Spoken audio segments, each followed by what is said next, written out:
Here we have the item journal Excel template that creates item journal lines in NAV, all without leaving Excel.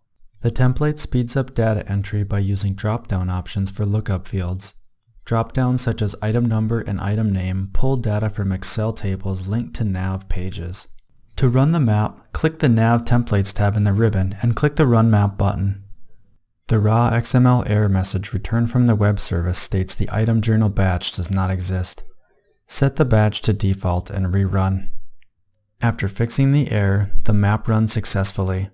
Both map runs are recorded in the table on the Map Run Log tab.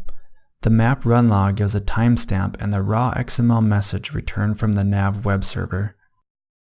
Now that we've seen how easy it is to use, let's show how easy it is to get set up. All the setup for the templates takes place on the Smart Connect Config tab in the External Connection settings. We need to fill out the Smart Connect web service, the domain username, the NAV company name, and the full computer name and port fields. Let's show where we can find each field, starting from the top. The Smart Connect web service can be found in Smart Connect on the Setup tab. From within Smart Connect, click the Setup cogwheel. Select the Web Service tab to find the web service URL. The domain username set up specifically for NAV is on the Connector Setup tab. Double-click Dynamics NAV/365 Financials connector.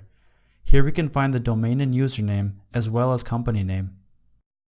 The full computer name and port come from the Web Services page in Dynamics NAV. We only need the first part of the URL up through the port number, so any row will work.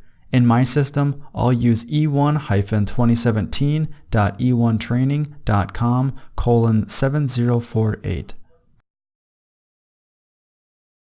The remaining settings are filled up by default and do not need to be modified.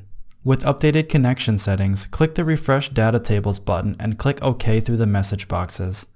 You will be prompted for credentials to download data from NAV if this is the first time using a template. Select Windows as the authentication type and click the Use Alternate Credentials radio button. Enter the domain username exactly as before and the password.